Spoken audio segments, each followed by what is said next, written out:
Dividir?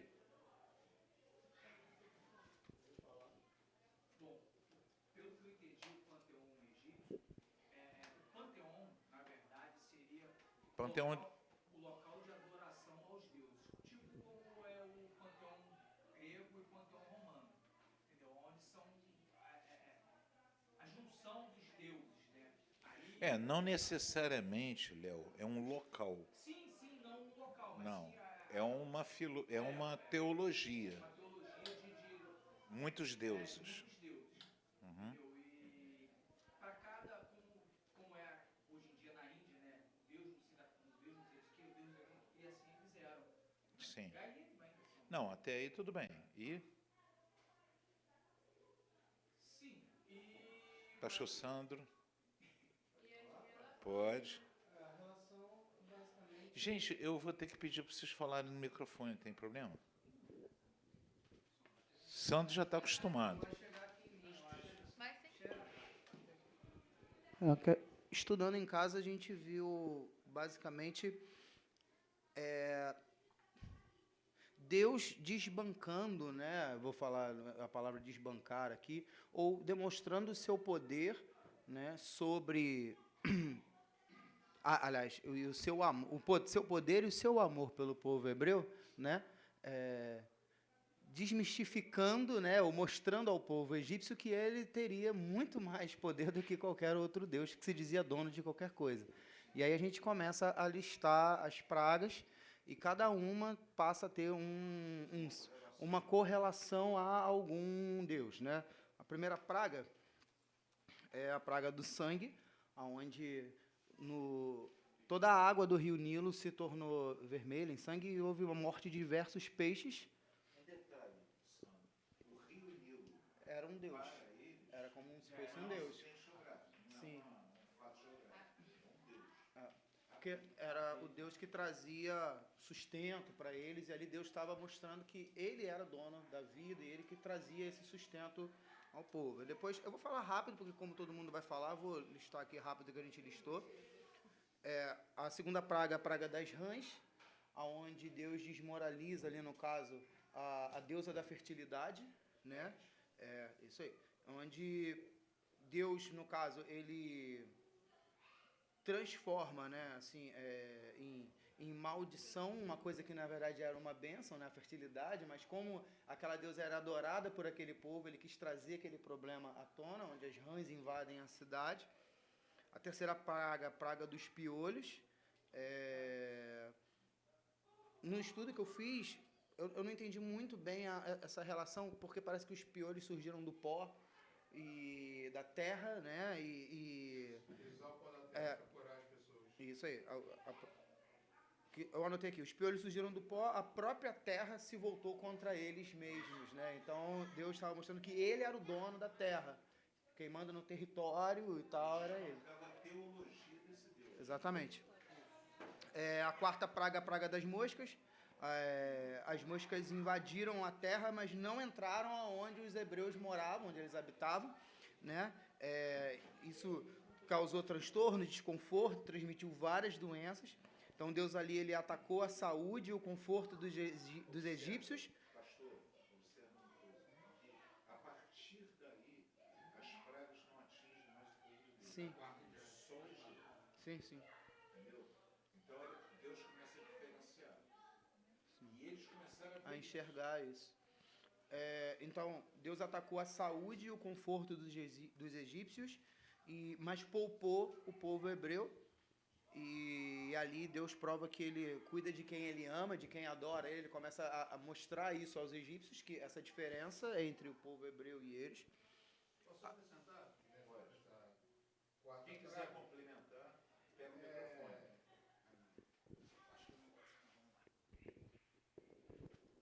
Que nessa quarta praga, interessante que eles chamavam o Deus que eles adoravam de Beuzebu, na quarta praga. E hoje o Beuzebu é um termo que se usa muito para falar de Satanás e tudo mais. Achei bem estranho isso. É alguma coisa errada. Eu estava conversando. Beuzebu é um outro Deus, uma outra mitologia. Eu estava falando aqui antes aqui da aula com ele sobre isso. Ele achou alguns nomes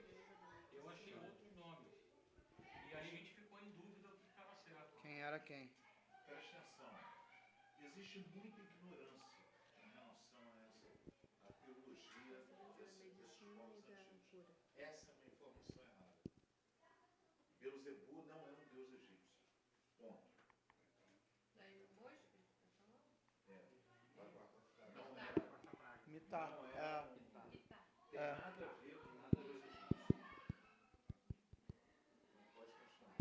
Tanto que falam que Baal é, na verdade, a junção de vários deuses, né?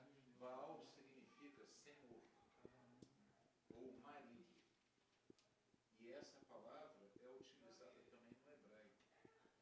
E também é utilizada estranhamente algumas vezes para se referir a Deus. Entendeu? Então, é necessário muito cuidado nas traduções para você não entender que esse Baal aí está se referindo sempre ao Baal dos cananeus. Muitas vezes esse Baal, Zefon, então não sei o que, está se referindo ao nosso Deus. Está usando a palavra Senhor, marido. Entendeu? Então dá uma certa confusão. Mas quando você entende o contexto, você faz a hermenêutica dos textos antigos, você vai identificar o que é Baal, Baal, e o que é Baal, Deus.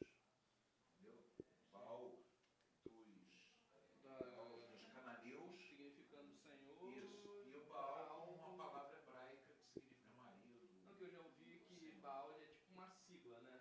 É, Beuzebu, Astarote, o outro eu acho.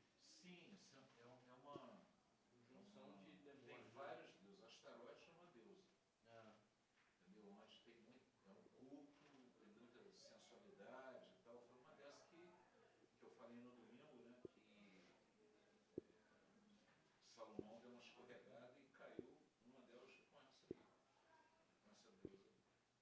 Mas prossegue, por favor. A quinta praga ainda, é a morte dos rebanhos.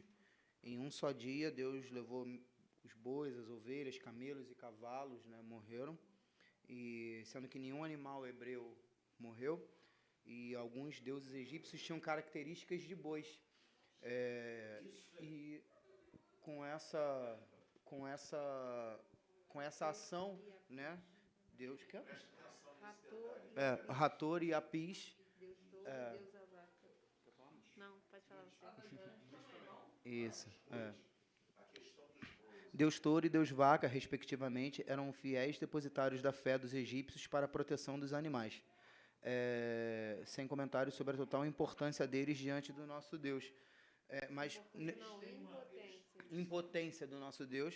E é uma coisa interessante que Deus, nessa praga, ele ataca diretamente a economia do Egito. Sim, um outro detalhe importante é que na mitologia desses deuses, esse deus touro aí tem um papel diferenciado, ele é um pouco acima dos outros deuses. E aí, quando você vê lá no Egito, lá no Sinai, o pessoal entrando naquela de joguei, Arão, né? Joguei o ouro aí dentro e saiu esse bezerro aí. Esse bezerro, isso não, esfarrapada do céu. Céu não, de todos os céus.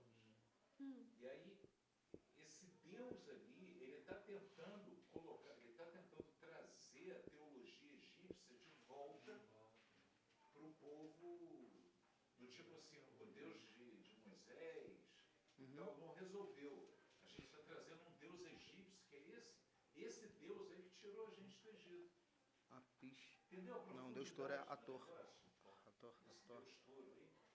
Então quando você vê, Esse você Deus, vê a profundidade do pecado daquele povo ali. esse Deus não está resolvendo, a gente Deus não tá resolveu resolvendo, trazer a gente busca outro Deus. busca outro Deus. Tem um monte. Pega um Deus do Egito ali e bota ele no meio. Entendi. Resolve. Entendeu? Seguindo a sexta praga, a praga das feridas, nenhum dos deuses da saúde ou da cura livrou os egípcios das feridas que apareceram nas peles deles, né?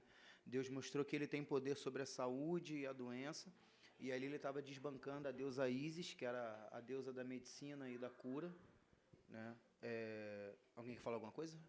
Não? Eu ia Não. falar. Alguém aqui conseguiu fazer. Existe uma correlação entre Ísis, Osíris e um outro deus que eu não estou lembrado, com Jesus. Eu só procura fazer porque Ísis teria transado com o cadáver de um Osíris, né? Ah, Osíris. de Osíris. Aí tinha gerado, acho que é 7, né? Sete, exatamente. Mas tem um deus que era um deus que se opõe a Osíris, que agora me lembro. É, que é do mal, esqueci. Era do mal. Então é como se fosse uma mitologia que remete a gente à mesma mitologia judaico-cristã. E isso é utilizado bastante por bruxas, bruxaria, etc, etc. Se utilizam dessa mitologia, inclusive da mitologia egípcia. E levantam que, na realidade, Jesus teria sido uma mentira, é um mito baseado no mito de Osíris. Então, não se espantem, porque isso é comum, assim, nesse meio esotérico e tal. Você vai encontrar muita gente falando que isso é maluquice aí. Obviamente que isso não tem pé nem cabeça. Entendeu? Que Jesus teria sido uma invenção e as pessoas teriam levantado isso para se utilizar dessa teologia egípcia para poder angariar adeptos, etc. Os apóstolos teriam usado. Nada a ver, nem pé nem cabeça, mas é bom que a gente saiba que isso existe. Beleza? Certo. Ok, sétima praga, praga do granizo. Houve quê? Dos trovões e da saraiva. Isso. Houve uma chuva de granizo muito forte e com essa que afetou praticamente destruiu a colheita, né? E nisso Deus estava desbancando ali alguns deuses que eram referentes à natureza, né? Ou seja, o quê? Esse nome aqui. Respu, Eu só não anotei o nome do Deus, mas enfim, Deus ali se denomina, né? Diz ao povo que Ele é o Deus da natureza. Isso foi a oitava praga, a praga dos gafanhotos, onde Deus destruiu todas as fontes de alimento do Egito. E os deuses que deveriam garantir o sustento para aquele povo falham mais uma vez. E Deus mostra que é Ele quem traz o sustento, né? A nona praga é a praga das trevas, onde só os israelitas tinham luz, né? Que era o Deus Sol, né? Eu ia falar sobre isso. Seria o Deus, inclusive é o Deus, como se fosse o Deus mais cultuado dentro do panteão egípcio. É o Deus Ra. Os faraós eram como se fossem descendentes desse Deus. Entendeu? Então, quando você lança a praga das trevas e Ra não resolve, Ra não resolve. Deus Ra e Deus Horus. Tem um nome aqui. Horus. Horus. Deus solar. Horus é que é. É um Era um Deus Deus solar. solar. E o outro é o Deus sol. João? O Deus do sol ficou no escuro. Por falta de escuro. falta de sol. Por falta de sol. É igual Jesus da Mangueira aí, esse ano não esperou. Então, nas minhas anotações aqui, os faraós eles eram considerados descendentes do Deus Ra, do Deus Sol, né? E houve um ataque direto à autoridade deles e todo o seu poder. 3 dias ficaram incapacitados de demonstrar esse poder e como o sol era garantia de proteção para os egípcios, né? Eles não saíam à noite nem nada, então Deus ali prova mais uma vez que Ele é dono de tudo. E a 10ª praga, a morte dos primogênitos, que acho que é a mais conhecida. Isso aí, ó, ele vai direto no Deus Faraó. No Deus Faraó. Sim, Porque na mitologia, Faraó era aliás, um deus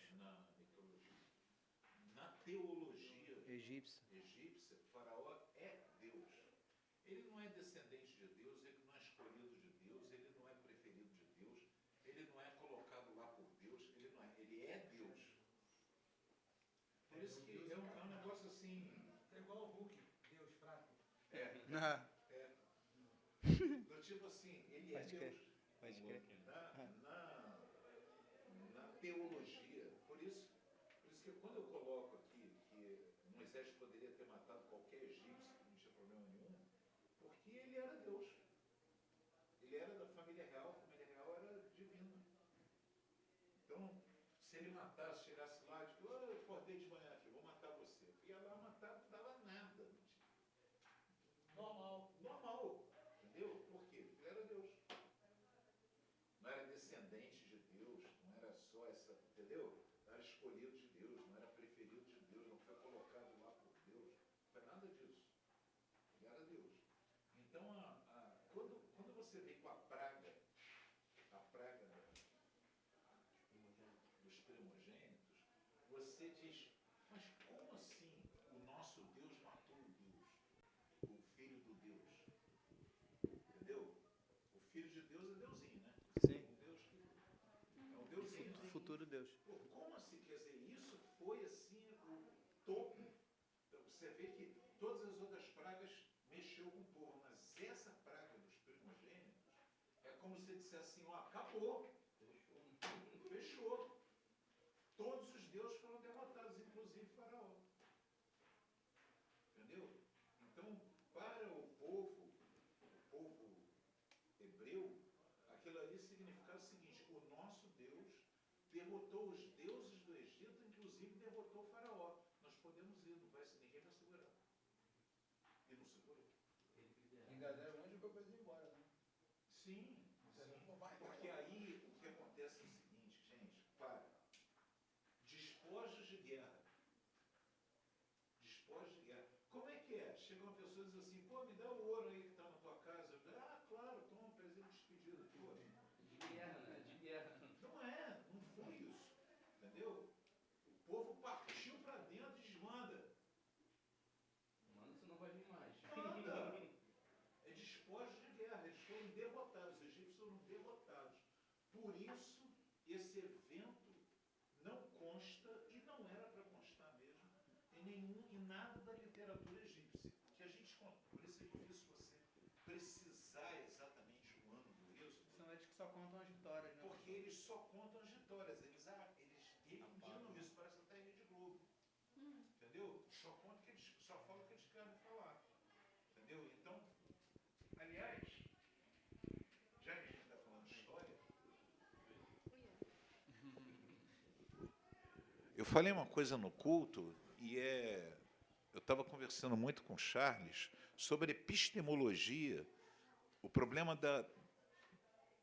do estudo do conhecimento, tá? Chama-se epistemologia. O que está acontecendo? Houve uma mudança radical no estudo da história nas universidades, nas faculdades brasileiras. E esse estudo, essa mudança é mais ou menos a seguinte, e eu acho que é muito importante a gente aqui entender isso. Presta atenção. O que é mais importante, o fato ou a narrativa dos fatos? Por quê? O que determina sobre uma população é a narrativa, ou seja, a história sempre tem que ser contada por alguém. Se for contada pelo Egito, eles não vão contar isso que aconteceu. Se for contado por Israel, eles contam como uma grande vitória. Quem está me escutando? O fato em si tem menos importância do que as consequências desse fato. Isso, os historiadores, os epistemologistas, aqueles que estudam epistemologia, não vai sair o nome aqui agora, eles passaram a colocar esse conceito no estudo da história. Mas, apesar disso ser verdade, ou seja, a Segunda Guerra Mundial, quem ganhou a Segunda Guerra Mundial? Estados Unidos, Rússia, Inglaterra e tal, aqueles países lá. Não é o eixo, é os aliados, tá? É a União Soviética e tal. Eles contam a história da Segunda Guerra. Hoje, para você entender a Segunda Guerra Mundial, se você quiser chegar nos fatos, você tem que tentar ouvir narrativas dos alemães, narrativas dos japoneses, para você entender o outro lado da questão. Porque a guerra de narrativas pode nos afastar da verdade. Quem está me ouvindo, Sim, entenderam isso ou não? Sim, mas essa história dentro da igreja vem desde o início da igreja. Sim. Se você ouvir história da a igreja, vocês vão ter uma matéria aqui, talvez seja eu que venha dar essa matéria. Quem vai dar essa matéria? História da igreja. Se você pegar... Fala, Silvinha. Deixa eu ver. Não, se você estava fazendo coisa sobre isso hoje. Foi hoje ou foi ontem? Sim, Esse exemplo mesmo que você deu do carnaval. Não sim. teve carnaval, mas também não teve a marcha pela família. Então, cada um usa o É, argumento que quer pronto. para poder... Eu Pronto. estava vendo um documentário sobre Sendo isso. que a marcha pela família foi politizada. Porque a marcha pela família, na realidade, não é a igreja que faz. Não foi a igreja que fez. Uma igreja se colocou como dona. Não, Marcha para Jesus. Marcha para Jesus. Não, era Marcha para Jesus. Reunia todas as igrejas, não sei o quê, fazia um movimento. Ainda existe. Quem dirige isso aí é a... Ixi. É a Assembleia mais uns 2 ou 3.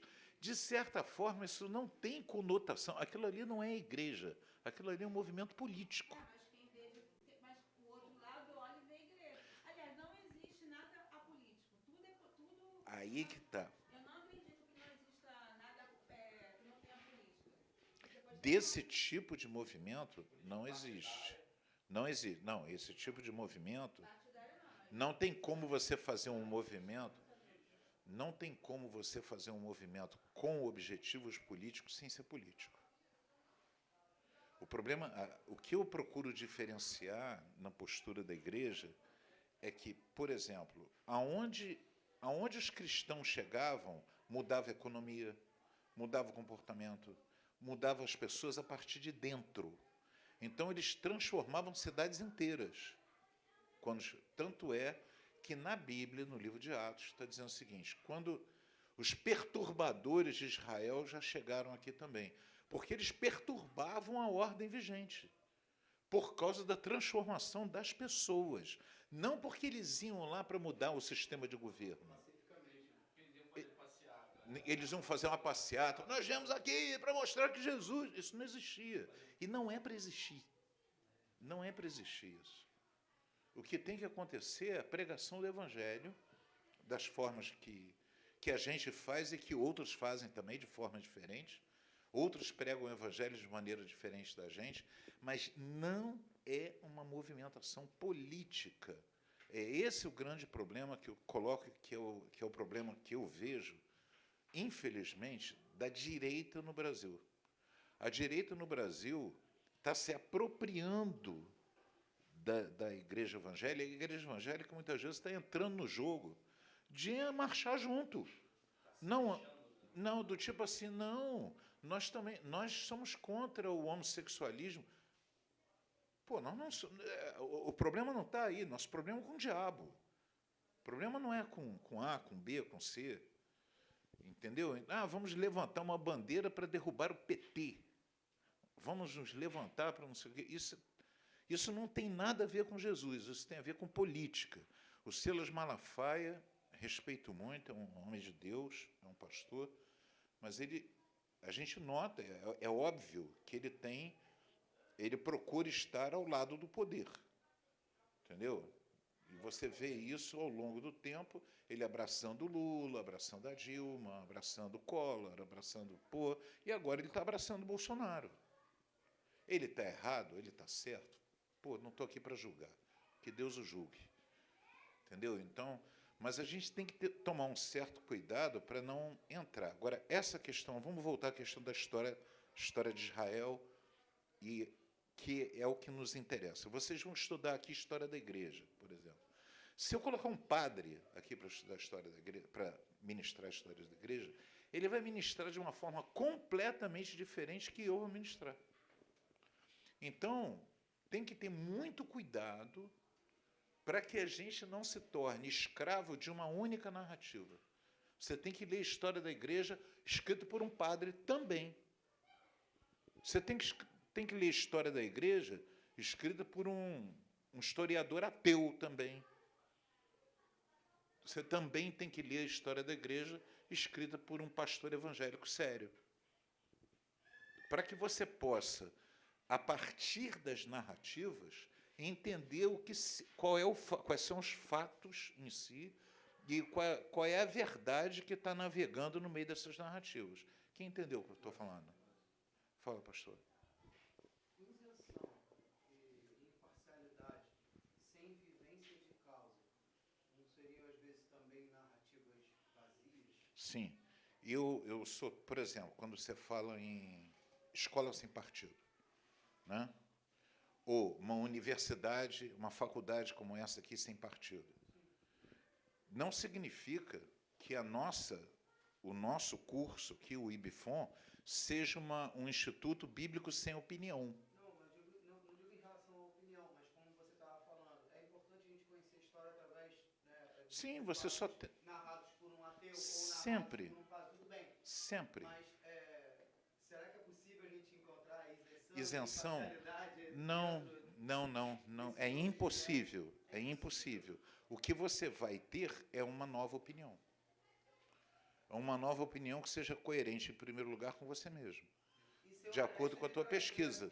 E ser honesto de trazer esses novos fatos sobre a luz do Espírito Isso. Santo te conduzir Isso. sobre aquilo dali. Exatamente. Então, você tem que fazer uma análise. Por exemplo, a história de Israel, contada por nós, pelos historiadores que eu li, pelas coisas... É uma coisa, num curso de teologia cristã. História de Israel contada por judeus é diferente. Por palestinos, é diferente ainda. Entendeu? Mas é importante a gente conhecer as várias vertentes para a gente saber onde mora a verdade. Porque você tem diferentes opiniões e distorção em todas elas. Quem está entendendo o que eu estou falando?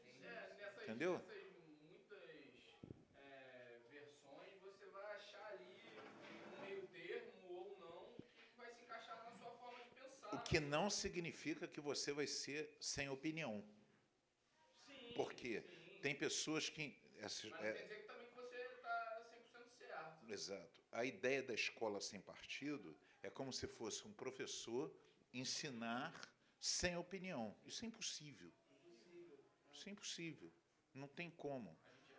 O que é importante, porque eu procuro trazer aqui no seminário, no IBFON, como diretor do seminário, é que a gente receba de vários professores visões diferentes. Você nota que o professor Júnior, ele tem um viés de pensamento mais para a esquerda, socialista e tal. Por que ele está dando aula aqui? Porque você, de repente, tem um pastor Gustavo, por exemplo, que a gente nota que ele inclina mais para a direita. Aí você tem o pastor Gustavo, você tem o Júnior, você tem um pastor mais tradicional, que é o José Edson, por exemplo, que é um cara mais linha dura mas você tem um outro pastor um pastor João Batista, que tem uma linha menos tradicional, de tradicional não tem nada, entendeu? Mas uma coisa tem que compensar a outra. Eu acho importante ter um professor aqui de uma linha tradicional, porque na ortodoxia tem muita virtude na ortodoxia cristã, entendeu? Em a gente seguir o que os nossos pais, Eu vou contar uma coisa que confidenciar para vocês. Muitas coisas que eu vi no passado os pastores da antiga fazerem e eu critiquei, hoje eu estou fazendo a mesma coisa. Eu, por exemplo, critiquei muitas vezes essa questão de investir em prédio. Eu digo, com o dinheiro que eu estou investindo no prédio, eu mantenho 10 missões, mantenho 10 missionários no campo. Mas o problema é que, se eu fizer isso, eu relaxo com a missão que Deus me deu aqui. Aqui eu preciso de um prédio. Como é que eu não vou construir? Eu não tenho mais onde enfiar gente assistindo o culto no corredor, sentado no chão. Bom, pois é. Entendeu? Então, eu critiquei anos e anos os pastores que investiam em prédio. Agora eu estou sendo obrigado. Eu tive que reformular. Isso entre muitas coisas que eu reformulei no meio do caminho. Caramba. Amém, amados? Voltando. Importante esse estudo, eu acho, que vocês fizeram entender. Quando vocês pesquisam sobre teologias pagãs, vocês vão descobrir muita coisa que influenciou a própria teologia da igreja. E que influencia até hoje. Vocês, mais adiante, vocês vão estudar sobre os gnósticos, por exemplo. Os gnósticos vocês vão ver várias coisas a respeito dos gnósticos. Entre eles, o Evangelho de Madalena, o Apocalipse de Pedro, que são livros falsos. Mas esses livros falsos influenciam a igreja até hoje, porque a igreja gnóstica era maior do que a igreja apostólica, era mais poderosa que a igreja apostólica. Então, influenciou muito a igreja, influencia até hoje. Se você pegar o Evangelho segundo o Espiritismo, o Evangelho segundo o Espiritismo é um evangelho que parece que foi escrito por um gnóstico, ou alguém que estudou a fundo a teologia gnóstica. Ok? Antes de eu prosseguir,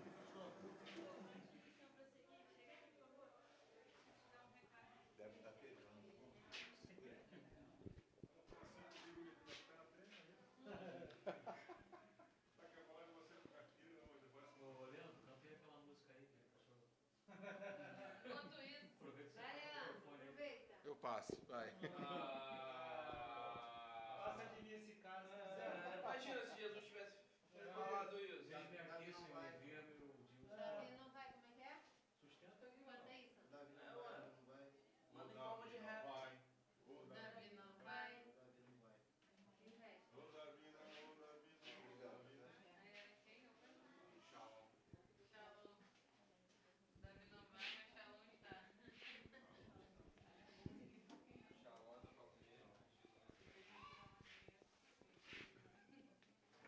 irmãos, vou encurtando aquele nosso mapinha. O pessoal tá pedindo bis aí da música aí, pastor.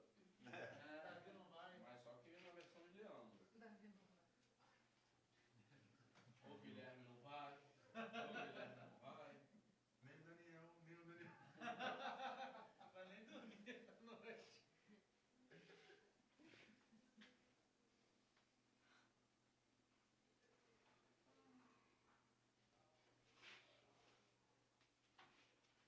Ok, vamos lá.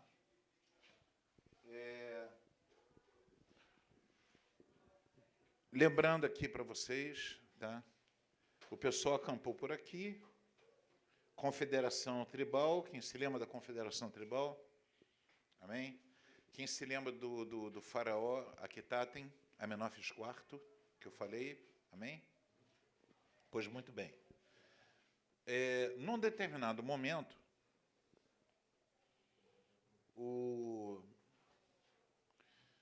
esse povo ataca e dá de cara com uma fortaleza chamada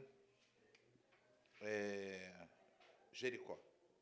Jericó é uma fortaleza muito bem edificada, muito bem preparada, soldados muito bem treinados, sem muita possibilidade de vitória para Israel.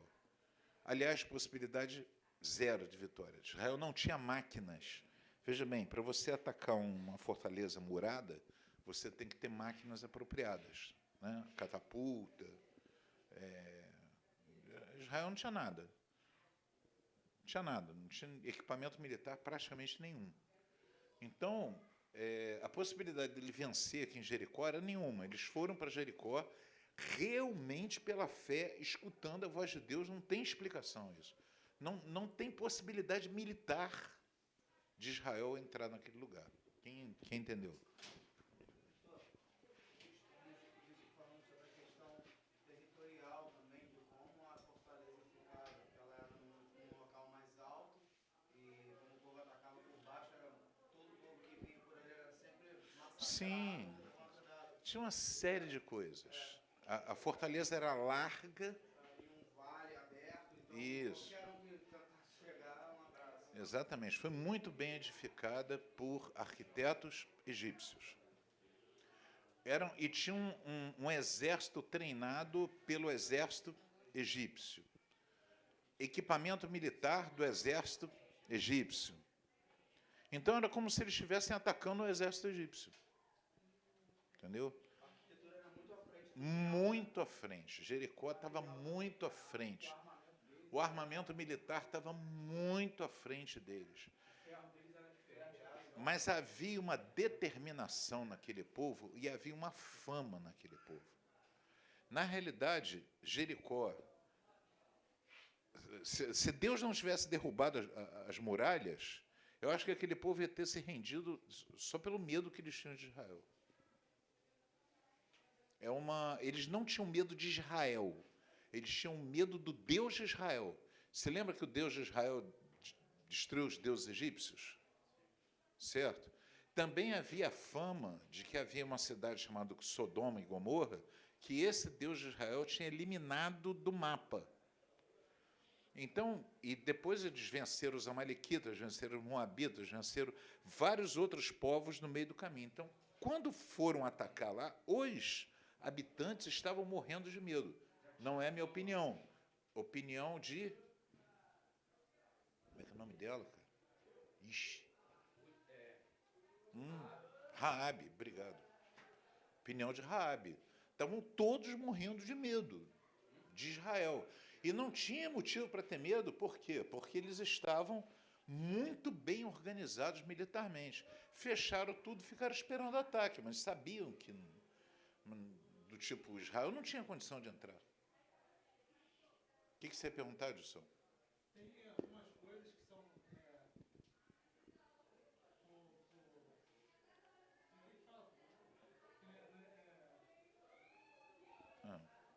História não. Tipo assim, você fala que crê, o senhor fala que crê em Adão e Eva, mas não que existiu realmente Adão e Eva, figura. Não. Tem coisas que são dadas...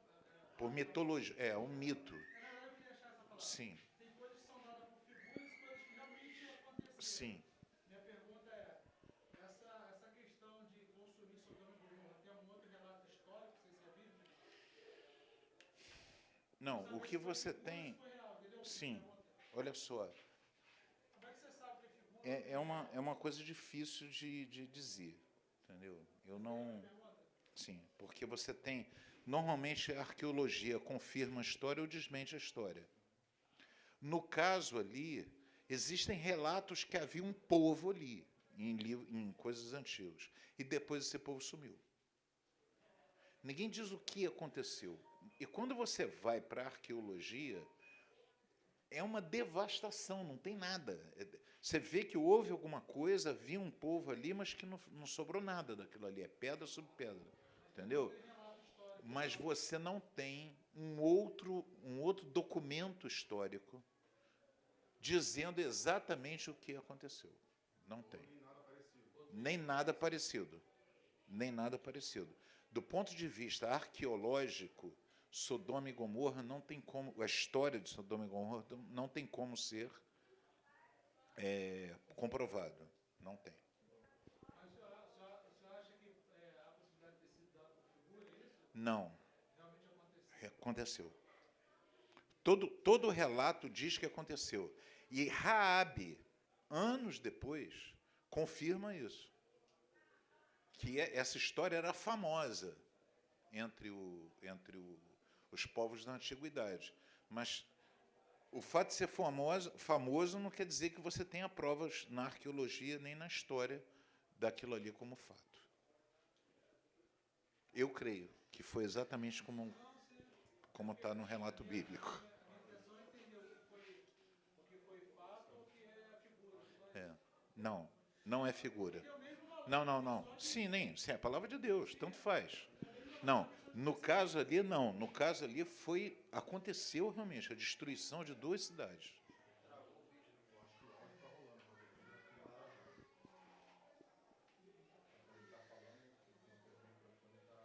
Desenrola.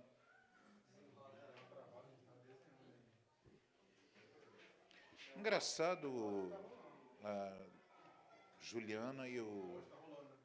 O áudio está rolando, mas o áudio é só uma entrada de sinal. Não tem nada a dizer. A gravação esteja parada. Eu vou chamar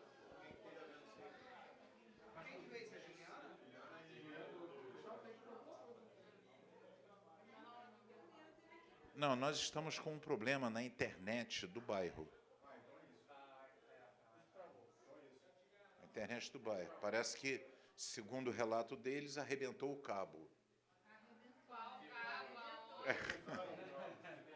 O que quer dizer isso? Já estão consertando. O que quer dizer isso, eu não sei. Mas a internet daqui é daqui de dentro, né? É daqui de dentro. Arrebentou também lá. Não, mas olha só, é um cabo subterrâneo. Aqui não é. A Oi não foi. Ah, tá. A Oi não foi.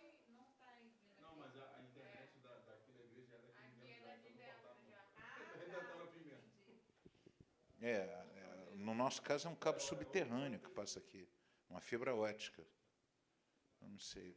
Mas é da internet aqui de dentro. É. Não, cara, falando que eles estão botando outras internet para obrigar a ficar com aqui de dentro. Oi, net. Eles estão Todo botando. movimento está impedindo outra E internet. as empresas não entram mais. Para todo mundo assinar a fatura. Para obrigar a assinar.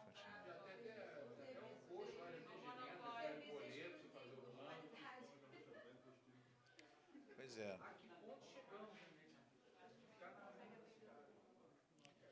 Cara, eu tô abismado com muita coisa. Mas eu não tenho outro país para viver aqui mesmo. Aqui. Então, vamos lá. Então, o que acontece? Acontece esse massacre aqui. Tá? Quando esse povo entra em Jericó, o que acontece ali... Vocês não estão assistindo aula, não, do segundo ano, Juliana? Você e o... Então, vamos lá. Quando eles entraram aqui, eu acho que é importante a gente anotar a atitude deles. A atitude de Israel era de um povo completamente agressivo, bárbaro e sem limites. Sanguinário. Entrou lá, matava todo mundo, exterminava todo mundo. Eu acho que é importante colocar isso. E o mais interessante, isso é uma coisa assim muito importante, do ponto de vista teológico, essa figura é importante. Entendeu? A conquista da terra prometida pressupõe a morte do inimigo e a destruição do inimigo. Não tem acordo, não tem meio termo. Ou morre ou sai. Ou morre ou vaza. Entendeu? Então aí sim tem um sentido figurado. E é um sentido figurado muito, muito importante, até para as pessoas não acharem que não é figurado. É o sentido da conversão, da mudança. Entendeu? O inimigo, a proposta de Deus é: vocês entram e matam o inimigo. É na prática. Isso aconteceu mesmo. Era para acontecer. Deus deu ordem. Qual é o sentido disso do ponto de vista teológico hoje para a gente? Não tem acordo com o diabo. Você não pode ser mais ou menos de Deus. Você não pode ser mais ou menos diabólico. Exatamente. Porque hoje a gente não mata de fato. Não, embora algumas pessoas estejam querendo matar, entendeu? Por aí, a gente não tem o sentido de matar o inimigo, literalmente. Pois é. Não, mas não é só na África, não. A gente tem uns malucos aí, tudo quanto é lado. Tem maluco evangélico, meu irmão. Pô, fazer o quê? O cara é doido. Hã? Sim. Então, o que acontece, que eu acho muito importante colocar, e eu vou finalizar, mais importante colocar, Josué não conquistou, o livro da conquista, que é o livro de Josué, que vem logo após o Pentateuco, tá? Ou a Torá, dá a entender que Josué entrou e conquistou, e foi derrotando, e foi e tal, e bababá, e matou todo mundo, foi conquistando, e dividiram a terra entre eles. Sim, eles dividiram a terra entre eles, mas eles não conquistaram. E isso é muito importante a gente entender, do ponto de vista histórico. Eles não conseguiram expulsar os cananeus. Até Davi estava lutando contra os cananeus. Anos séculos depois, os cananeus ainda estavam lá. Os jebuseus estavam lá. Davi entrou... Hã? Não, ali. Por que eles não conseguiram expulsar? Justamente porque eles não obedeceram a Deus quanto a matar. Eles fizeram acordos e foram levando, aí esses cananeus de vez em quando se levantavam, e aí é uma palavra que eu não sei exatamente onde está, teria que pesquisar, que Deus então amaldiçoa Israel. Ele diz, os inimigos sempre estarão no meio de vós e os vossos filhos servirão seus deuses. Por que isso? Porque eles não obedeceram a Deus na hora de matar. Eles fizeram acordos. Eles foram negociando. E se você observar até hoje o Estado de Israel, o inimigo continua lá e os filhos de Israel continuam adorando seus deuses. Muitos deles se convertem aos muçulmanos, ou vão ser, aqui mesmo no Brasil, tem um monte de idólatra, macumbeiro e tal. Por quê? O cara é judeu, mas ele não segue o judaísmo. Por quê? Porque essa maldição ficou desde aquela época. Se você olhar o mapa de Israel, alguém já conhece o mapa de Israel atual? Como é que é? É tudo dividido aqui, ó. É todo retalhado. Esse pedaço aqui é de um, e esse pedaço aqui é do... Aqui, Jerusalém está na mão dos palestinos, aí Israel tomou, aí a ONU não reconhece, aí tá nessa... Até hoje o inimigo está morando dentro da terra deles. Eles não conseguiram resolver esse problema. Até hoje.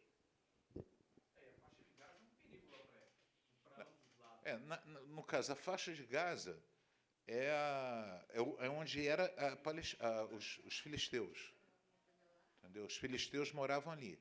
Então, na realidade, a Palestina é a faixa de Gaza, porque vem da palavra Filistim. Filistim é uma palavra dos romanos. Em latim, eles começaram a chamar aquela região de Filistim só por ódio dos judeus. Porque os judeus eram um povo que resistia aos romanos. A Terra Prometida era bem maior, né, pastor? Porque foi muito reduzido, né? Hoje?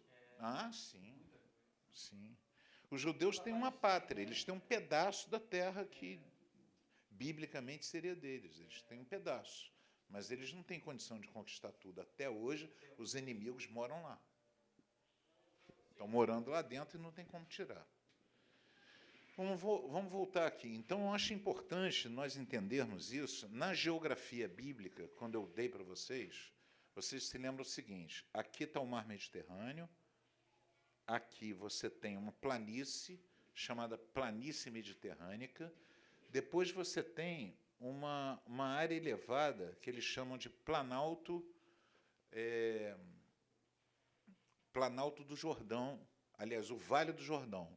Tem um planalto aqui, o Vale do Jordão desce abaixo do nível do mar, sobe e você tem um outro planalto do outro lado aqui. Tá? Mais ou menos isso. O que acontece? Josué, ele consegue vitória militar nessa região aqui de Israel. Essa região aqui, ó, que é da planície do Mediterrâneo, continua ocupada pelos reis cananeus. Ele não consegue destruir. O pau continua quebrando ali. Por quê? Os reis cananeus tinham uma coisa chamada carros de guerra. Eram carros de guerra mesmo, puxados por cavalos, bigas, que tinham espadas nas pontas. Os caras eram treinados, um dirigia o carro e o outro ia com a flecha e tal, e tinha espadas que cortavam as pernas dos soldados que se opunham. Tá? Então, além dos caras irem jogando flecha conforme vinham, quando eles batiam, se o cara ficasse ali, decepava a perna dos soldados. Então, quando vinha aqueles carros, vindo junto com o cavalo, com tudo e tal, o pessoal vazava. Eles não conseguiram vencer os cananeus ali. Importante entender isso totalmente, para você poder entender o resto da história de Israel. Porque lá na frente você vai ver Davi tomando Jerusalém dos jebuseus, que ainda estavam ali. Davi. Quer dizer, passou-se todo o período de Juízes. Uma coisa que aconteceu que também, a forma que está narrado no livro de Josué fala sempre do povo de Israel. Israel, Israel, Israel. Fala do povo de Israel. O livro de Juízes fala do povo de Israel, mas preste atenção em mim aqui agora. Para o entendimento do livro de Josué e para o entendimento do livro de Juízes, é necessário entender que não era um povo. Haviam várias tribos que pensavam de forma diferente, que tinham legislação diferente, que tinham príncipes diferentes, que tinham poder militar diferente, que habitavam em regiões diferentes. Algumas tinham inimigos, outros não tinham inimigos. Uns fizeram um acordo com o pessoal da terra, outros não fizeram acordo. E, pasmem, você tem até alguns juízes cananeus.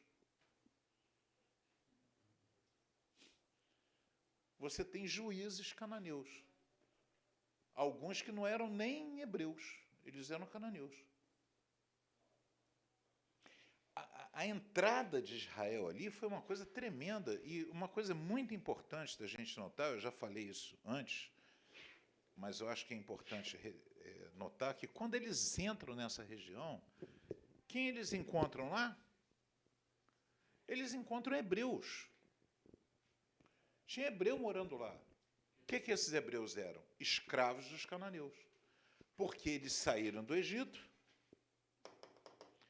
e migraram direto para cá. Não seguiram os 40 anos com Moisés.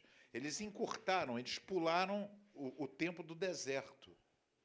Eles foram direto para a Terra Prometida sem passar pelo deserto. O que aconteceu? Não houve mudança interior neles. Então, quando eles chegavam lá, eles se rendiam aos cananeus. Porque o povo que chegava lá encontrava um povo muito bem organizado, culturalmente, militarmente, juridicamente, governo, tudo. E esse povo que chegava lá, chegava completamente desprovido dessas coisas. O povo que chegou com Moisés, chegou organizado como povo, como um Estado, digamos assim, era um Estado itinerante. O povo que chegou lá era escravo. Mas esses hebreus ficaram lá esquecidos? Não, eles migraram para lá. Não, os que foram depois. Não, eles não foram antes, eles foram antes. Ah, eles foram antes. Eles ficaram. Um grupo de hebreus foi com Moisés. Eu achei que tinha. Esse grupo ficou com Moisés, dando volta no deserto. 40 anos. Um outro grupo, que foi indo para lá em grupos menores, grupos de 2.000, de 3.000, migraram direto para lá. Quando Josué entrou, ele encontrou lá dentro hebreus. Só que esses hebreus não tinham nada a ver com os hebreus que estavam chegando. Eles eram escravos, eles eram analfabetos, eles não tinham treinamento, eles não conheciam Deus, eles eram hebreus só. Quando Josué entra, os caras olham e dizem, meu Deus, o que é isso? Eram hebreus iguais a eles, só que eles tinham organização militar, eles tinham organização política, eles tinham uma legislação, eles tinham um Deus, eles tinham um culto, eles tinham líderes, eles tinham príncipes, eles tinham... Entendeu? Era totalmente diferente. Mas continuava, todo mundo era hebreu. Aí os hebreus que chegaram começaram a acasalar e a se juntar com os hebreus que estavam lá e que não tinham nada disso.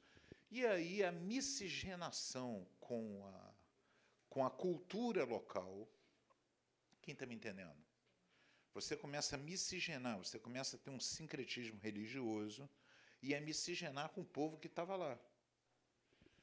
O que vai acontecer? O que vai acontecer é que tribos separadas, sem um comando central, e cada um tocando sua própria vida, o que aconteceu? Esse pessoal começou a cultuar os deuses também, cananeus. Alguns cultuavam mais, outros menos. A religião yavística, como ela é conhecida, o yavismo, passou a ser uma coisa do passado. Ou seja, os que estavam ali achavam que aquilo ali... Mas de uma forma das gerações futuras, isso foi sendo o Deus dos avós, Isso, é o Deus do meu avô, da minha avó, meu avô e minha avó que cultuavam essas histórias que Deus tirou eles do Egito, que não sei o quê. Mas essa história, uma história velha, coisa de papai, coisa de vovô, coisa de tataravô, coisa. Então, e na modernidade, quando a gente precisa de alguma coisa, faz um culto a Baal. Quando a gente quer que chova, faz um culto a Baal, Astarote. Se quiser que procrie mais, faz um culto a Astarote, que é Deus da fertilidade, pede para ela e tal. Isso é mais moderno, é mais realista, é mais atual, é mais. Até porque era um culto mais movimentado, tinha sexo ritual, tinha homossexualismo ritual, tinha um monte de coisa assim que era mais movimentado do que aquele negócio de ficar matando animal. Quem está me entendendo? Coisa de judeu, né? Matar animal, coisa. Deu fogo, veio um sacerdote, não tinha nada disso, era sacerdotisa, prostituição mesmo. Então o povo foi entrando nessa. Quem entendeu? Foi uma terra prometida que não foi dada totalmente, não chegou totalmente. Não, ela foi dada, Israel não pegou. Eles não pegaram? É como a promessa de Deus hoje. Ela é dada para todo mundo. Se apropriar dela é outra história. Vivê-la é outra história. Eu pensei que fosse assim, não tivesse chegado totalmente na mão deles, então essa promessa ainda tivesse continuado e aí uma hora ia chegar tudo totalmente na mão deles. Não, a promessa da terra prometida existe. Ela continua a existir. Mas o problema persistiu porque Deus disse que eles não cumpriram o que eles tinham que cumprir. Mesmo na época de Davi, mesmo na época de Salomão, você vai ter sempre uma disputa territorial ali. Não. O que Deus queria era o conflito direto e Extermínio total. Extermínio total e ficar ali. Na realidade, essa é a relação que nós temos que ter com o diabo.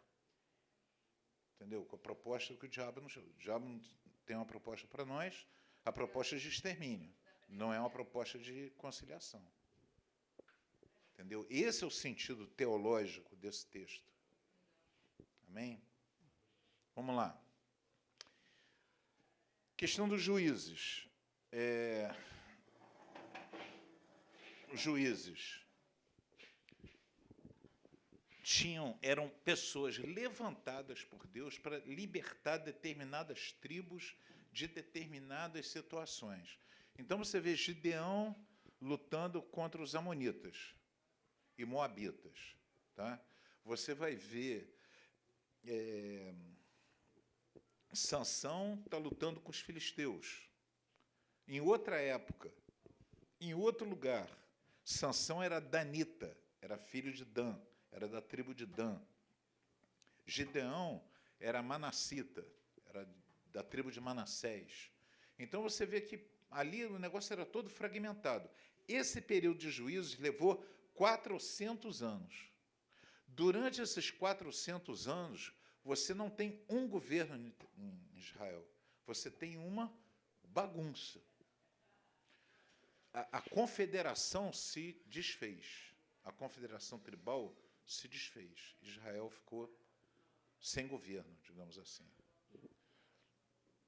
Quem entendeu? Isso é fundamental para entender o livro de Juízes. Muito altos e baixos, né? Hã? Muito altos e baixos. Sim. Sim. Total. Perguntas?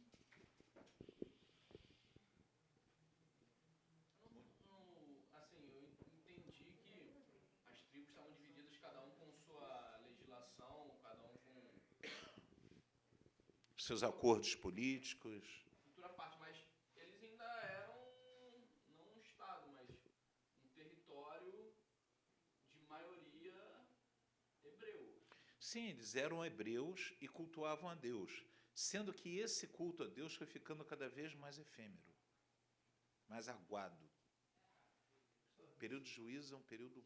Nesse período você já tem a divisão do povo entre a galera que era em norte e sul. Pior, Sandro, não estava nem dividido em norte e sul. Estava dividido em 12. Eles se reuniam para adorar em um lugar só. Não se reuniam. Exatamente. Eles foram largando. E você observa isso através do sumo sacerdote Eli e Finéias e Hófni. o que acontece? Eles estão completamente depravados. E o povo está totalmente aguado. A fé está completamente aguada e nem os sacerdotes estão levando a sério aquilo que estão pregando.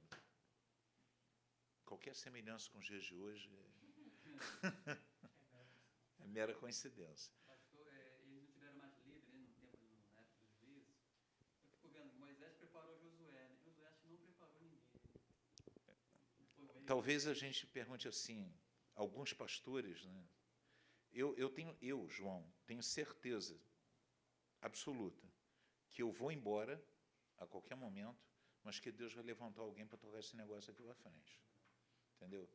Porque, na realidade, não foi Moisés que levantou Josué, foi Deus que levantou Josué. Entendeu? Não foi assim. Moisés não reuniu o povo, disse assim, eis aqui agora. Não houve isso. Entendeu? Deus levantou Josué. Deus foi preparando ele na convivência com Moisés, foi preparando. E quando chegou o tempo, Moisés morreu, ficou sem ninguém, e Deus disse, agora você. Entendeu? O problema é que Deus não levantou alguém depois de Josué. Interessante.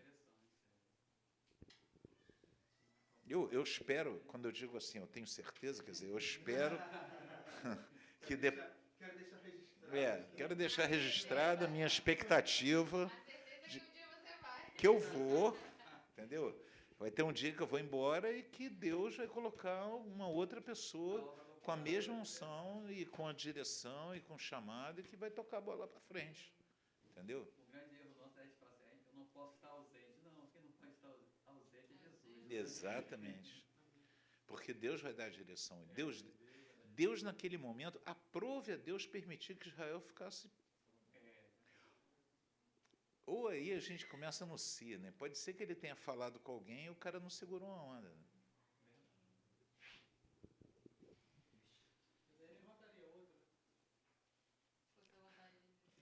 Fala isso para Jonas.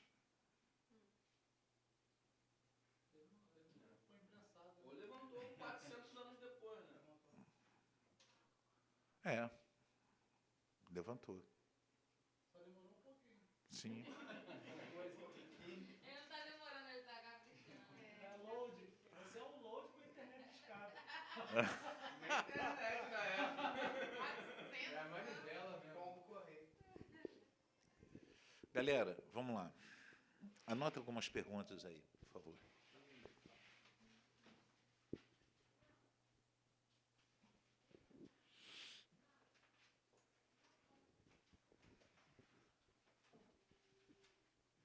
Primeira pergunta.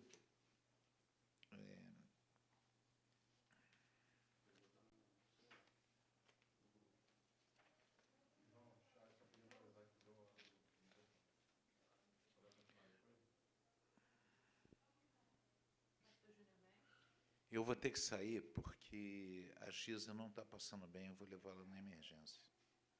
Tá? Então, vamos estar orando? Eu vou botar as perguntas no grupo. Tá legal? E qual é o objetivo? Eu vou fazer essas perguntas, vocês podem se reunir em grupo de 4, tá certo? Trazer respondido na aula que vem 4 pessoas, ok? Não, no máximo em 4, ok? No máximo em 4. Não sei. No máximo em 4, quem está me escutando. Tá? E no mínimo, pode ser 1 ou 2. Hein? Escuta só. Trazer isso na próxima aula vai ser a avaliação, ok? Então, eu vou fazer umas 4, 5 perguntas, vocês tragam, e na semana que vem a nossa última aula, e na realidade eu vou dar prosseguimento, eu vou entrar em História de Israel 2. Entendeu? Eu não vou parar. Então isso é como se fosse uma avaliação intermediária e tal, e eu vou tocar a bola para frente. Beleza? Então é isso aí. Vamos orar?